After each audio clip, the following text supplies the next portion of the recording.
예레미야 22장, 우리 오늘 8월 17일 목요일 본문 함께 같이 말씀 나눠보도록 하겠습니다.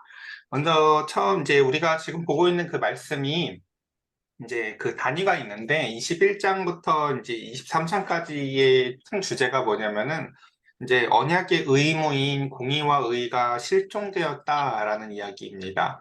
어제 우리가 그 21장 이제 마지막에 그런 이야기를 드렸었던 것 같아요. 이제 원래 공의와 의를 행하는 그 의무가 마치 그 왕의 학문처럼 이제 원래는 왕에게만 요구되는 것인데 하나님은 그 의무를 이스라엘 백성들에게까지도 요구하셔서 모든 사람들이 다 왕과 같은 제사장으로서 살아나가기를 요구하신다고 말씀을 드렸습니다. 오늘 한번 그 말씀 가운데에서 이제 우리가 그 21장부터 23장까지 그 언약의 의무인 공의와 의가 실종되었다는 이야기 한 가운데 이야기를 우리가 함께 같이 보도록 하겠습니다. 먼저 이제 1절 읽어보도록 하지요. 여호와께서 이와 같이 말씀하시되 너는 유다 왕의 집에 내려가서 거기에 이 말을 선언하여 라고 하면서 그 예레미야의 특징 중에 하나가 보면 하나님이 그 말씀을 전할 장소를 뭐 계속 성전아 뭐 무슨 문 앞 이렇게 얘기를 하죠. 이제 그 가운데에서 제일 그 핵심 중에 하나인 그 유다의 왕의 집에 내려가라고 얘기를 해요. 왜냐면 그 언약의 당사자의 제일 첫 번째가 바로 그 이제 그쵸? 원래 왕 그리고 그 가운데서 제사장들 그다음 백성들이죠. 그래서 이 말씀을 무엇이라고 선언하는가 보면 2절에 다윗의 왕위에 앉은 유다 왕이여 라고 하면서 첫 번째 그 메시지의 대상자가 왕에 대한 이야기죠. 너와 내 신하와 이 문들로 들어오는 내 백성은 이라고 하며 왕과 신하들과 백성들에게도 이 말을 전하라고 얘기를 합니다. 그러면서 3절에 보면은 여호와께서 이와 같이 말씀하시되 너희가 정의와 의를 이제 이 정의와 공의를이라고 되는데 이게 공의와 의예요. 너희가 공의와 의를 행하여 탈취한 자를 압박하는 자의 손에서 건지고 이방인과 고아와 과부를 압제하거나 학대하지 말며 이곳에서 무죄한 피를 흘리지 말라고 얘기를 합니다. 오늘 그 본문에서 그 핵심 이제 본문이 바로 이 3절인데요. 그러면서 그 가운데서 너희가 참으로 이 말을 준행하면 다윗의 왕위에 앉을 왕들과 신하들과 백성이 병거와 말을 타고 이 집 문으로 들어오게 되리라. 그러나 너희가 이 말을 듣지 아니하면 내가 나를 두고 맹세하노니 이 집이 황폐하리라. 여호와의 말씀이라. 그 얘기를 하며 이 지금 계속해서 선지서의 계속 핵심적인 메시지인 그 공의와 의를 행하라라는 것을 이야기를 합니다. 먼저 우리는 이 본문에서 이제 도출해낼 수 있는 몇 가지 의미를 확인해 볼 텐데, 보면 이렇게 얘기를 하죠. 이제 공의와 의를 행해라. 있죠. 여기 여러분들 성경에는 그 정의와 공의라고 돼 있는데, 이제 우리말 그 성경은 대부분 그래요. 정의라고 번역돼 있으면 거의 90% 이상 공의예요, 그게. 그리고 공의라고 번역된 게 또 대부분 의예요. 그러니까 그래서 공의와 의를 행해라라고 지금 이렇게 이제 표현이 되었는데, 그럼 여기서 이야기하는 그 공의와 의가 뭔가 우리 레위기에서 예전에 기억하실지 모르겠어요. 레위기에서 공의와 의는 그 판사는 판단을 올바르게 하는 것이었고 뭐 그 가운데서 뭐 밭에 그 일부분을 남겨놓아서 어려운 사람들이 먹을 것을 남겨놓는 것 뭐 이런 것들이 공의와 의를 행하는 거였잖아요. 그렇죠? 그런 것들처럼 하나님이 오늘날 우리에게 요구하시는 공의와 의의 내용도 각 사람이 처한 장소에서 내용은 조금씩 다를 수 있겠지만 본질은 같습니다. 여기서 보면 이제 공의와 의를 행해라라고 하면서 하신 내용들이 보면은 탈취당한 자를 압박하는 자의 손에서 건지라고 얘기를 하죠. 그 가운데서 이방인과 고아와 과부를 압제하거나 학대하지 말아라라고 얘기를 하고 그 가운데서 무죄한 피를 흘리지 마라고 얘기하면서 이게 이스라엘에 내에 있었던 그 가장 많은 행해지는 악행들이었습니다. 그래서 이것을 행하라고 얘기를 하는데 그들이 이 일을 하지 않죠. 공의와 의를 행하지 않고 그 가운데서 이제 하나님의 말씀, 이제 공의와 의를 행하지 않고 살아갑니다. 그러니까 공의와 의를 행하라는 것은 이제 이런 말들도 될 수 있을 것 같아요. 그 어젠가 그 시온 엄마가 이제 그 시온이한테 이제 무슨 뭐 이렇게 편지 같은 걸 받았는데 편지 내용이 이런 거였거든요. 그러니까 뭐 어린이집에서 시간이 나서 애가 엄마한테 편지를 썼는지 모르겠지만 뭐 제일 중요한 내용은 엄마 말 잘 들을게요 뭐 이거였었어요. 그렇죠? 그러니까 공의와 의를 행하라는 건 그렇게 사실 큰 말씀이에요. 이제 하나님의 뜻이 너랑 나랑 이제 결혼을 했어. 그리고 너랑 나랑 언약을 맺었어. 그러면 그 언약의 내용이 공의와 의를 행해라라예요. 공의와 의를 행해라라는 건 하나님처럼 사랑하고 그 가운데에서 하나님처럼 사랑하고 그 가운데서 하나님처럼 행동하라라는 의미거든요. 그렇죠? 왜냐면 하나님이 사랑이시잖아요. 하나님이 인애시라고요. 그리고 하나님 인애이신 하나님이 그 가운데서 행하시는 것을 우리가 공의라고 얘기를 한다고요.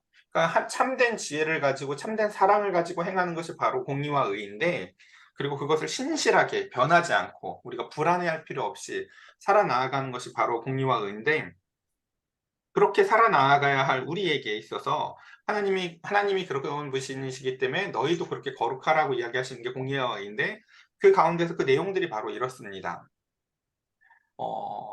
여기서 보면 이제 그쵸, 뭐 고아와 과부와 나그네들을 이제 도와주는 이야기이기도 하고, 오늘 본문에 앞서서 오늘 방금 본문 읽은 거하고 똑같은 본문이 예를 들면 17장에도 등장을 하거든요. 17장 24절, 25절에 보면 이렇게 말씀을 해요. 제가 한번 읽어볼게요. 17장 24절, 25절 바로 앞에서 우리 얼마 전에 배웠어요. 여기가 지금 안식일을 준수하라라는 이야기가 나오는 본문이었고, 바로 이 앞에 본문이 뭐였냐면 너희들 이제 다 심판받을 거야 얘기했던 본문이에요. 문맥이 기억나셨으면 좋겠어요. 심판받을 거야 얘기하는 거 다시 또 안식일 규례를 이야기하는 이유가 뭐였어요? 사실은 하나님이 그럼에도 불구하고 계속해서 기회를 주시려고 하는 거였잖아요. 그렇죠? 그래서 안식일을 지키라고 얘기하면서 뭐라고 얘기하냐면 이렇게 하죠. 여호와의 말씀이라 너희가 만일 삼가 나를 순종하고 안식일에 짐을 지고 이 성문으로 들어오지 아니하며 안식일을 거룩히 하여 이 어떤 일이라도 하지 아니하면 자기 짐 지고 들어오지 말라고 했었던 거 기억나시죠? 다윗의 왕위에 앉은 왕들과 고관들과 병거와 말을 타고 이 성문을 들어오되, 지금 이거 우리 방금 본문에서 이야기했던 형식이죠. 그렇죠? 다시금 이 성문으로 와서 너희들이 들락날락 거릴 수 있는 게 뭐에 달려있다? 17장에서는 안식일 준수에 달려있다고 하고, 우리가 지금 읽는 22장에서는 공의와 의를 행하는 거에 달려있다고 표현을 하잖아요. 그렇죠? 그러니까 공의와 의를 행하라는 게 훨씬 큰 표현이고, 그 중에 한 가지가 바로 안식일을 지키는 거예요. 그런 것들처럼 그 가운데서 뭐 그들과 유다 모든 백성과 예루살렘 주민들이 함께 그리할 것이고 이 성은 영원할 것이야 라고 하면서 이제 이렇게 표현하는 것을 볼 수가 있습니다. 그래서 우리에게 있어서는 사실 우리의 삶에 있어서 삶의 가장 중요한 목적 중에 하나는 바로 하나님이 살아계시고 하나님이 역사하시는 것처럼 우리도 살아가는 것입니다. 그래서 그 가운데에 한번 내용들을 쭉 보면은 다시 쭉 4절부터 보겠습니다. 자, 그래서 참으로 이 말을 준행하며, 그리고 이 말은 우리가 듣고 아멘하는 말씀이 아니라 살아가야 하는 말씀입니다. 준행하라고 돼 있죠. 그리고 우리가 이 말에 항상 심판의 내용도 보면은 그것을 너희가 행한 것에 대해서 심판하신다고 얘기를 하지, 믿는 것에 대해서 심판한다고 하지 않습니다. 그리고 다윗의 왕위에 앉을 왕들과 뭐 이렇게 이 집에 들어오게 될 거다. 그리고 예레미야 여러분들이 이제 열심히 꼼꼼히 읽은 분들은 그냥 감이 확 와요. 이 말을 하고 나서 항상 그러나가 등장을 해요. 그러나 그렇게 하지 않으면 내가 나를 두고 맹세하노니 라고 얘기를 하죠. 이게 하나님 입장에서는요, 이렇게 표현을 할 수밖에 없어요. 그러니까 하나님은 하나님 스스로를 두고 맹세를 하세요. 여러분 혹시 제가 좀 질문을 드려볼게요. 그 하나님께서 하나님 스스로를 두고 맹세했던 장면 혹시 기억나는 분 계세요? 어디? 아브라함 때요? 훌륭합니다. 야, 이게 우리 훌륭한 지혜자인데 한번 우리 찾아보도록 할게요. 예, 맞아요. 창세기 15장에 보면, 예, 잠시만요. 창세기 15장에 보면은 그 아브라함을 12장에서 부르신 다음에 12장에서 불러놓으시고 부르시긴 했지만 뭔 일이 되나 싶고 아브라함이 그냥 그 가운데서 힘든 시간을 보내고 있을 때 다시금 15장에서 하나님이 이렇게 얘기하죠. 여호와의 말씀이 환상 중에 아브라함에게 임해서 이르시되 아브라함아 두려워하지 말아라. 나는 네 방패고 너의 지극히 큰 상급이다. 15장 앞에 이야기가 12, 13, 14장이 다 왕, 선지자, 제사장으로 아브라함이 완벽해져가는 시간이었거든요. 하지만 막상 아브라함에게 가장 필요한 그리고 약속해 주셨던 자녀는 주어지지 않아요. 예. 근데 그 시간 가운데서 하나님이 다시금 그에게 의심이 들 시간 가운데에 내가 너에게 어떤 의미를 갖는지를 먼저 설명을 해줘요. 하나님도 여러분들의 인생에 그럴 거예요. 여러분들이 막 힘들고 고난 가운데 있었을 때 그 일을 해결해 주시는 것보다 하나님이 더 사실은 관심이 있으신 것은 내가 너에게, 하나님이 여러분에게 어떤 의미를 가지시는 분인지를 가르쳐 주고 싶어 하십니다. 하나님은 목자시고 방패시고 큰 상급이십니다. 그러면서 무엇을 내게 주시려 하나이까? 아직까지 이제 크게 성숙하지 못한 아브라함은 이런 생각을 갖고 있죠. 그래서 하나님 저희한테 약속하신 것 가운데 뭘 주시려고요?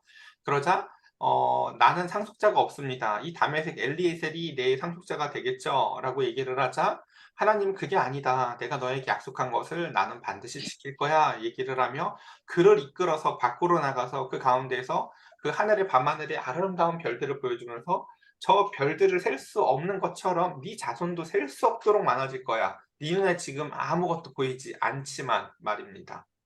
그쵸. 하나님은 태초에 그쵸. 아무것도 없는 어둠 가운데서 빛이 있으라 말씀하시며 우주의 별들을 흩뿌려 놓으시는 분이세요.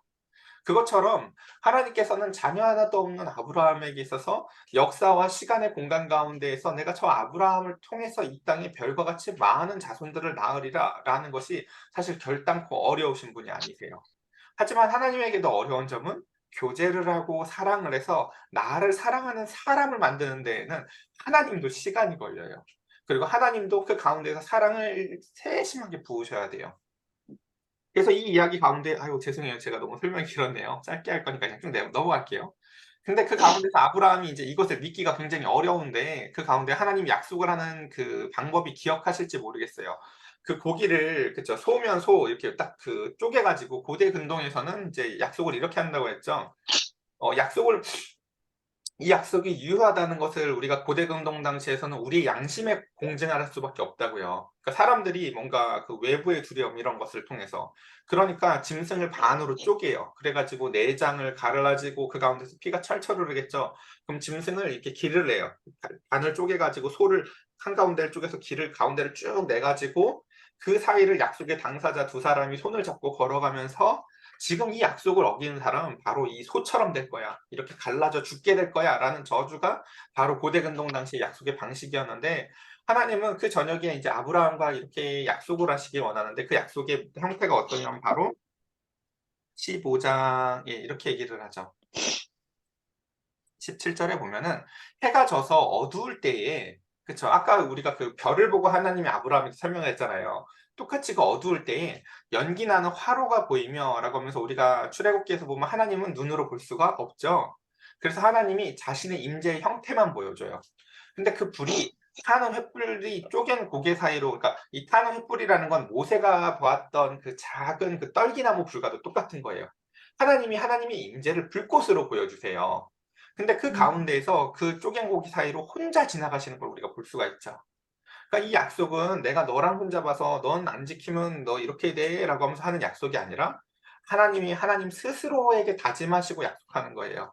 내가 너 절대 서운하게 하지 않을 거야라고 얘기를 하는 거죠. 제가 이 약속은 정말 시온이한테 자주 하거든요. "시온아 네가 평안이한테 양보해 주면 아빠 너 절대 손해 보게 하지 않을 거야."라고 하며 말을 아이한테 하지만 그 가운데서 사실은 제 스스로 더 다짐을 해요. 이 아이가 절대 나하고의 관계 가운데서 신뢰가 깨지지 않게 내가 이 아이에게 하는 약속은 내가 꼭 지키겠다고 내 스스로가 약속을 한다고요. 그것처럼 하나님은 하나님이 스스로 맹세하시는 하나님이십니다. 이거 누가복음 1장 71절인가 한번 찾아볼게요. 거기서도 이 이야기가 아마 등장을 할 거예요. 한번 천천히 찾아볼게요. 누가복음 1장 70 몇 절인데 예 그쵸. 72절이네요. 예. 누가복음에서도 보면 이제 메시아를 통해서 이 언약을 지키시는 하나님을 이렇게 설명을 하죠. 우리 조상을 긍휼히 여기셨었잖아 하나님이. 그러면서 그 거룩한 언약을 하나님이 기억하셨었지. 언제? 봐봐 곧 우리 조상 아브라함한테 하셨던 맹세들을 기억해봐라고 하면서 아브라함한테 하나님이 맹세를 어떻게 하셨었다? 바로 그 횃불을 지나가면서 했던 맹세를 누가도 이렇게 기록을 한다고요. 그것처럼 여러분 하나님은 우리한테 너가 무엇을 하면 내가 이렇게 해줄게라는 이렇게 쌍무적인 언약을 맺기도 하지만 사실 가장 중요한 것들은 홀로 언약을 하세요. 내가 너희를 구원하겠다. 그리고 그 가운데에서 지금 오늘도 하나님이 사실은 그러니까 얼마나 화가 났는지를 알 수가 있는 거죠. 너희들을 심판할 거야. 근데 그 심판의 메시지를 내가 나를 두고 맹세한다. 이 정도 얘기를 할 정도면 얼마나 화가 나는지 아시겠죠? 제가 아이들한테 예를 들어서 매일 이렇게 아이들이 약속을 지키지 않아도 허용해 줘요. 그러니까 아이들이 그걸 막 방만하게 계속해서 악용한다고 쳐 보자고요. 그럼 이제 아이들한테 제가 최후의 사실 심판적인 메시지를 이렇게 낼 수가 있겠죠. "아빠가 아빠 이름을 걸고 약속한다. 절대 안 줘." 라고 얘기했다면 이제 이게 마지막일 거예요 아마요. 왜냐하면 이제 여태까지 아빠가 이런 식으로 약속하진 않거든요. 이건 다 복을 줄 때 했던 약속의 방식이지. 근데 그것처럼 이제 하나님께서도 이스라엘 백성들에게 어제 우리가 연대표 보면서 설명을 했지만 이제 마지막이에요. 너희가 그 가운데서 심판이 지금 얼마 남지도 않았는데도 불구하고 그들이 뭐 이제서야 비로소 예레미야를 데리고 와서 또 예레미야를 이용해 먹으려고 하고 하나님을 이용해 먹으면서 그 가운데서 심판을 돌이키려고 하는 모습들이 얼마나 악한 것들인지 우리가 살펴봤었는데, 예, 다시금 이제 본문 말씀으로 돌아가서 이제 거의 다 오늘 말씀은 짧습니다. 짧은데 자 이제 6절 한번 보죠. 그러면서 황폐하게 될 거야. 여호와께서 유다의 집에 대해서 이와 같이 말씀하시니라. 내가 내게 길르앗 같고 레바논의 머리나 내가 반드시 너로 광야 주민같이 없는 성읍을 만들 거야 라고 얘기를 하면서 하나님이 얼마나 세심한지 알 수가 있습니다.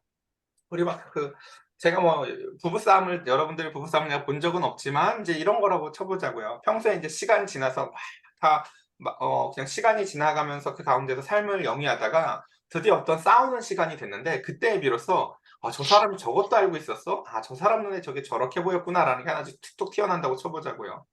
막 예를 들어서 음 남편이 돈이 없어 가지고 그 가운데에서 돈을 얼마 많이 벌들어다가 주지 못해서 아내한테 조금 벌어다 줬는데 그 가운데서 인제 부부싸움의 시간에 인제 부인이 하나하나 얘기하는 거죠. "아이고 돈도 쥐꼬리만큼 벌어다 주면서 지 머리에는 뭐를 이렇게 이렇게 사던데 뭐 아이고 돈은 이만큼밖에 안 벌어오면서 너는 뭘 하던데." 이런 것처럼 이제 오늘 6 절의 뉘앙스가 약간 그런 거거든요.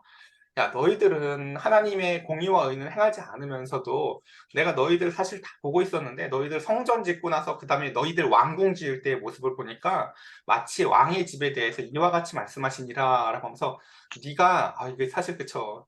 너에게 있어서 너는 내게 길앗 같던데 길앗은 이제 길앗이 뭘 의미하냐면요. 울창한 숲으로 유명한 동네예요. 그러니까 굉장히 화려한 도시라고요. 그러니까 화려하다는 게 우리는 꼭 이렇게 도시적인 것만 화려하다고 생각할 수 있는데 고대 사회에서 화려하다는 것은요. 나무가 울창한 거예요. 그러니까 그런 것처럼 길랏의 첫 번째 의미는 울창한 숲이 있는 화려한 곳이에요.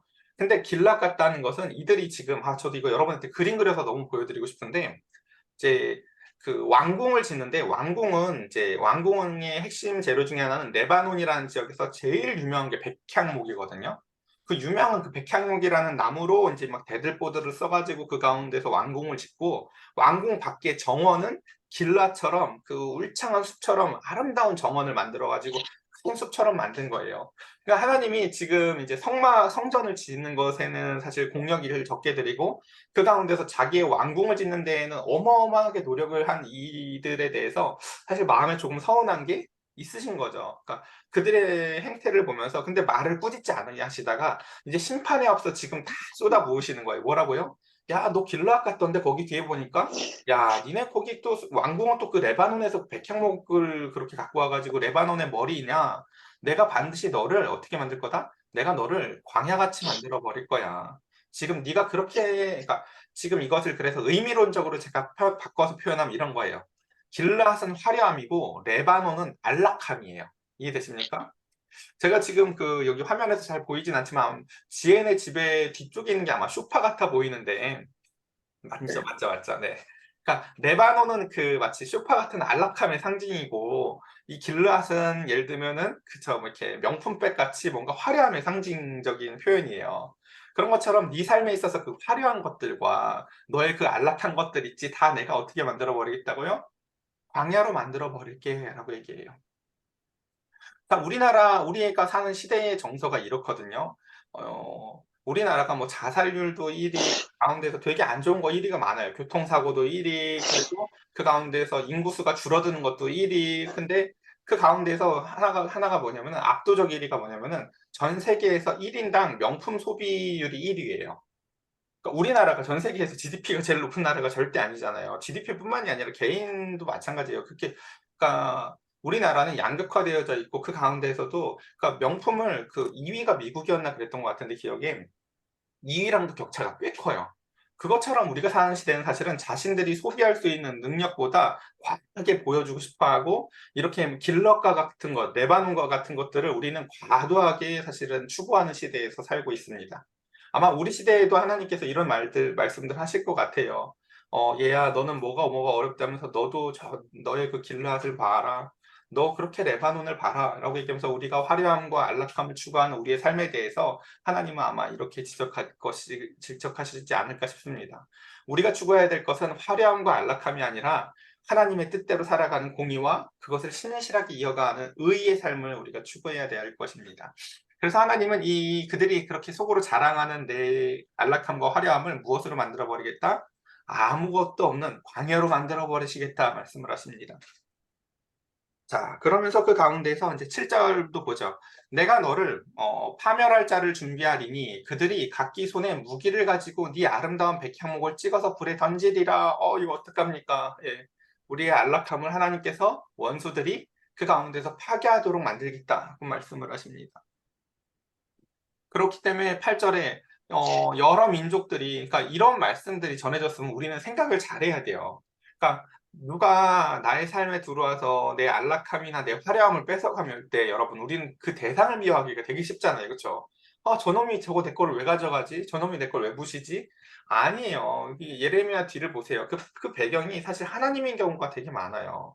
하나님이 그가 그 삶에 있어서 있어야 될 공의와 의를 행하지 않았는데 하나님은 그들에게 당연히 주어지는 것과 같은 안락함이든 그 가운데서 용서해주고 오래 참으시는 화려함이든 그 모든 것들을 황폐하게 만드십니다. 그리고 어제 연대표에 따르면 이제 2년도 남지 않은 시간이라고 얘기를 했어요.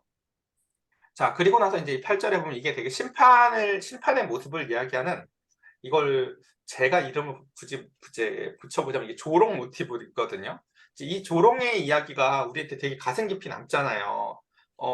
한번 이거 되게 부끄러운 이야기인데 제가 요즘에 이제 나이가 들고 정신이 없어서 그런지 한 번씩 이렇게 옷을 잘 다듬지 않고 어딜 나갔을 때가 한 번씩 있어요. 이렇게 옷차림을 잘 확인해 보지 않고. 그럼 이제 갔다 와 가지고 이제 예를 들어 당황하는 거죠. '아유 내가 이러고 나갔다 왔구나.'라고요. 그쵸? 그럼 이제 뭔가 근데 이제 그냥 그래도 아무도 길에서 저한테 뭘 얘기를 한 사람이 없죠. 봤어도 못 본 척 했을 거예요 아마요. 봤어도 그리고 그냥 속으로 비웃고 말은 안 했을 거예요. 근데 인제 거기서 인제 이런 말을 했다고 해서 '어머 저 사람 제정신이 아닌가 봐.' 혹은 뭐 애 키우는 엄마가 예를 들어서 막 나중에 막 여기 막 이런 데에다 막 지저분한 게 막 애가 토한 게 묻었는데도 맞아서 막 시장을 그냥 갔다든가 막 이런저런 이제 상황을 한번 가정을 해 보자고요. 그러면 그럼에도 불구하고 내가 행하고 있는 게 의미 있는 일이면 견뎌져요. 뭐 우리 애가 여기다 타는 건데 뭐 어때 하고요. 누가 무슨 말을 해도 견뎌지는데 그게 아니라 별 의미 없는 삶 가운데에서 살다가 드디어 인제 그 내 백향목을 다 찍혀 버리고 그 가운데에서 나의 안락함과 화려함을 다 뺏긴 이후에 그 세상 사람들이 하는 그 수치의 말을 듣는다고 쳐 보자고요. 그러니까 내가 내 멋대로 살다가 나한테 나타나는 것들로 말미암아. 그 장면 그건 되게 상처로 남거든요. 자, 한번 천천히 보면 이렇죠. 이 여러 민족들은 우리가 이제 흔히 두 글자로 열방이라고 표현을 하죠. 원래 하나님의 창조의 목적은 이스라엘 백성들, 그리스도인들, 하나님의 자녀들이 하나님의 뜻대로 살면 그것을 보고 열방이 세상이 내 지혜로 사는 것이 아니라 저렇게 사는 민족들이 있구나라고 보면서 공의의 의가 이사야의 말로 따지면 빛처럼 행해서 열방이 그것을 보고 저런 지혜가 있구나라고 하면서 공의와 의를 행하는 그 이스라엘을 닮아가서 이 사람들이 자녀처럼 변화하여 그렇게 함께 같이 열방에 빛을 비춰줘야 되는 게 이스라엘의 사명인데 이스라엘이 사명을 하지 않는 거죠. 그러니까 우리가 저녁에 달이 빛을 비추는 이유는 저 반대편에서 해가 비추고 있어서 나처럼 환히 비추고 있지만 지금은 좀 멀어져서 우리가 안 보이는 것 같지만 달이 해 저기 아직도 있어 라는 걸 보여주는 거잖아요. 그래서 달빛이 햇빛을 반사시켜줘서 우리가 밤에도 해가 여전히 저기서 빛나고 있군 아는 것처럼 이스라엘 백성은 이 세상에 하나님이 어디냐라는 사람들한테 대답을 해주는 거예요. 너희가 지금 멀지만 내가 그 빛을 받아서 너를 사랑해 줄게. 얘야 너 지금 외롭고 고통스럽고 수치스럽니? 하나님이 너에게 먼 거 같니? 지금 그 빛을 내가 먼저 받아왔으니 내가 그것을 너에게 전해줄게. 그게 고아와 과부와 나그네에게 가야 되는 거죠. 그럼 그 달빛과 같은 하나님의 사랑을 받은 사람들이 변화되어져야 되는 것이 이제 중요한 것인데 도리어 그런 이제 한번 생각해 보자고요. 밤에 달빛이 없어요. 깜깜해요. 그게 바로 하나님의 백성이 하나님의 백성답게 살지 않는 모습이에요. 그러니까 열방은 그러니까 더 그쵸. 원래 세상은 어둠이라고 알 수밖에 없겠죠. 근데 그 가운데서 그 사람들이 그러니까 이제 이렇게 조롱을 하는 거죠. 이 성읍으로 지나가며 서로 말하기를 이라고 하면서 이미 심판받은 이유예요. 광야가 돼버린 이유라고요. 예루살렘에 짓밟힌 한번 그 뒤에 원래 울창하게 있었던 숲이 다 없어지고 그나마 또 성전의 문기둥과 같았던 그 대들보와 같았던 백향목들이 다 이제 베어진 다음 그 광야같이 변한 예루살렘을 상상해 보세요. 그 예루살렘에 이제 이방 사람들이 지나가는 거죠. 아랍 사람들, 저 아프리카 사람들, 막 다양한 사람들이 지나가면서 이제 얘기하는 거죠. 아니, 이 큰 성읍이 어쩌다 이렇게 됐냐? 라고 얘기를 하는 거죠. 여호와께서 이 큰 성읍에 이같이 행하면 어찌 됨인고? 라고 하면 이게 마치 누구 얘기 같아요? 믿는 사람들 얘기 같죠, 오히려. 하나님을 믿지도 않는 사람들이 이런다는 거예요. 예. 마치 요나서에서 나오는 그쵸 이방 선원들이 오히려 요나보다 사실은 믿음이 좋잖아요. 그것처럼 세상 사람들이 오히려 야 하나님이 여기에다 왜 이렇게 하셨대? 라고 하며 세상 사람들에게 그런 이야기를 듣는 거죠. 그러자 그들은 네. 답도 알아요. 세상 사람들이 오히려. 그들이 대답하기를 이는 그들이 자기 하나님 여호와의 언약을 버리고 언약을 버렸다는 게 뭐예요? 언약의 의미 공의와 의를 행하지 않은 거죠. 얘네들은 자기들의 신이 하나님인데 그 신과의 약속도 다 잊어버리고 다른 신들한테 절을 하고 그를 섬겼기 때문에 이렇게 하셨다라고요. 이 열방은요. 정말 정확한 인사이트를 가지고 이스라엘의 멸망의 원인도 사실은 정확히 알아요. 마치 우리가 아무것도 아닌 것 같이 여기는 자녀들이 우리들의 본질을 다 알잖아요. 그쵸? 자녀들이 다 안다고요, 우리를요. 엄마 이래서 저러는 거잖아. 엄마 사실은 지금 화나서 나 때리는 거잖아. 뭐 아빠랑 뭐 이런 것들처럼 열방도요, 우리를 다 알아요, 사실은요. 너희가 공의와 의를 행하지 않고 다른 신을 섬겨서 지금 그렇게 된 거잖아. 라는 걸 세상이 다 안다고요. 이런 것들처럼, 예, 맞네. 우리가 오늘 말씀을 생각을 해보면서 우리는 이제 두 가지 잘못이 있는 거죠. 오늘 본문에 보면요. 첫 번째는 사실은 열방이 공의와 의를 행하지 않는 게 가장 큰 잘못이에요. 내가 하나님 앞에 그렇게 살지 않는 것도 잘못이고, 그러니까 이 열방은 사실은 세상, 오늘날 세상에서 그러니까 사실 세상은 교회한테 화를 낼 수 있어야 돼요. 아니, 너희는 왜 빛을 내놓지 않느냐. 여러분들 저녁에 길 걷는데 어둡지 말라고 여러분들이 낸 세금을 가지고 가로등들을 만들어 놓잖아요. 그렇죠? 여기 위험하지 말라고. 나쁜 짓을 하고 싶은 놈이 있어도 저기가 너무 밝아서 밤이지만 내가 나쁜 짓을 하면 사람들 눈에 띄겠구나라고 나쁜 짓을 하는 엄두를 내지 못하라고 가로등이라는 불빛들을 곳곳에다 설치해 놓는다고요. 어둠 가운데에서 있는 사람을 좌절하지 말라고 그 가운데에서도 낮과 같이 밝진 않더라도 그래도 간접적으로라도 그곳에서 다닐 수 있도록 해놓는 게 가로등이라고요. 바로 저와 여러분들의 삶의 의미가 그런 거예요. 어두운 가운데서 고아와 과부와 나그네가 나한테 완전한 도움은 되지 않더라도 달빛과 같이 나를 따스하게 안아주고 내 마음을 품어주고 아 하나님이 계시구나라고 알 수 있도록 해주는 게 바로 우리의 사명이고요. 그리고 그 가운데서 신실하지 못할 것을 아시기 때문에 하나님은 우리에게 내가 나를 두고 다시 맹세한다라고 하면서 우리를 신실하게 지켜주실 하나님입니다. 하나님이 홀로 자신의 이름을 두고 맹세를요, 우리에게 사랑하신다는 것을 확증하실 때도 하시고, 또한 그 가운데서 심판을 믿지 않는 사람들에게 너 반드시 심판할 거야 라고 하실 때에도 그런 양태로 심판을 하세요. 저는 오늘 본문을 생각해 보면서 저와 여러분들의 이 짧은 말씀 가운데에서 삶을 생각해 보면서, 참, 하나님이 저와 여러분들에게 어떤 의미를 갖고 그 가운데서 저도 사실 이 단어 얘기하는 게 늘 참 꺼리껴져요. 왜냐면 공의와 의라는 단어를요. 의외로 교회 다니는 사람들 중에서도 아는 사람이 별로 없어요. 그게 무슨 의미인지. 근데 그럼에도 불구하고 이 공의와 의를 행하는 게 얼마나 중요한지 하나만 딱 기억하고 넘어갔으면 좋겠습니다. 이제 한 구절 보고 마칠게요. 자, 그래서 사실 이 지금 시간이 별로 없어서 그런데 이제 요 얘기만 하고 마칠 건데 그래서 여러분들이 지금 예레미야를 차분히 잘 읽어왔으면요. 공의와 의라는 거에 사실은 원래 속이 막 그 찢어지는 듯하고 막 환장해야 되는 마음이 생기는 게 사실 잊지 못하면 맞아요. 왜냐면 대체 그럼 공의와 의는 누가 어떻게 행할 수 있는 거야라고 하면서 막 그 좌절이 오고 그 가운데서 막 이게 소망이 되어져야 돼요. 아, 공의와 의를 어떻게 행할 수 있을까? 공의와 의를 행해서 하나님을 기쁘게 하는 사람은 대체 언제 등장을 하는가? 나도 그런 사람이 등장해야 그것을 보고 배울 텐데 라는 마음이 드는 게 사실은 예레미야를 제대로 읽어보면 등장을 하거든요. 자, 제가 아까 얘기 드렸죠. 21장부터 23장까지가 공의와 의를 행하라 라는 이야기가 키워드라고요. 근데 그것에 대한 이야기가 23장에 잠깐 등장을 해요. 과연 그럼 공의와 의는 누가 어떻게 행할 수 있는가? 23장 한번 천천히 볼게요. 한 절만 볼게요. 23장 5절에 보면요. 어, 그 공의와 의에 대해서 이제 예레미야가 21부터 23장 가운데서 얘기할 때 23장에서 이런 힌트를 줘요. 내가 그들을 기르는 목자를 그들 위에다 세울 거야 라고 얘기를 해요. 하나님께서 이 땅 가운데에서 목자를 보내주시겠대요. 그리고 그들이 다시는 두려워하거나 놀라거나 잃어버리지 않도록 말이죠. 그 광야 위에 폐허가 된 것 위에 살고 있는 그 하나님의 백성들을 모을 목자를 보내주시겠대요. 근데 그 메시아, 우리가 그 아는 그 예수님이죠. 메시아가 하는 일이 뭘까라고 하면 우리는 예수님 하면 아는 게 뭐밖에 없어요, 맨날? 그쵸? 우리를 위해서 이 땅에 오셔서 십자가에 달려 죽으셨어요 얘기하잖아요. 선지서 그런 얘기 하지 않아요. 메시아가 오는 이유는 뭐냐면요. 선지서에서는 메시아를 보내주는 이유가 뭘까요? 여호와의 말씀이라 보라 때가 이르면은 내가 다윗에게 한 의로운 가지를 일으킬 것이다. 이 한 의로운 가지가 바로 메시아죠. 그 메시아의 역할이 뭐예요? 그가 왕이 되어서 지혜롭게 다스리는 거. 우리가 그동안 잘 보지 못했던 것이요. 그리고 세상에 공의와 의를 행할 거야 라고 하면서 드디어 공의와 의를 행하는 사람이 바로 하나님이 보내주실 예수 그리스도세요. 메시아세요. 그러니까 우리에게 예수 그리스도가 의미 있는 것은 십자가에서 내 죄를 위해서 죽으셨기 때문이 아니라요. 그것은 많은 그 이야기, 공의와 의를 행하신 예수님의 그 한 가지의 이야기일 뿐이고요. 사실 예수님의 가장 본질적인 기능은 뭐냐면은 우리가 보지 못하는 공의와 의를 행하는 지혜와 사랑과 행함과 이 모든 것들을 보여주시기 위해서 우리의 왕이 되시고 우리와 친구가 되어주시고 그 가운데서 우리의 맏형이 되어주시기 위해서 우리의 첫 열매가 되어주시기 위해서 이 땅에 오신 것입니다.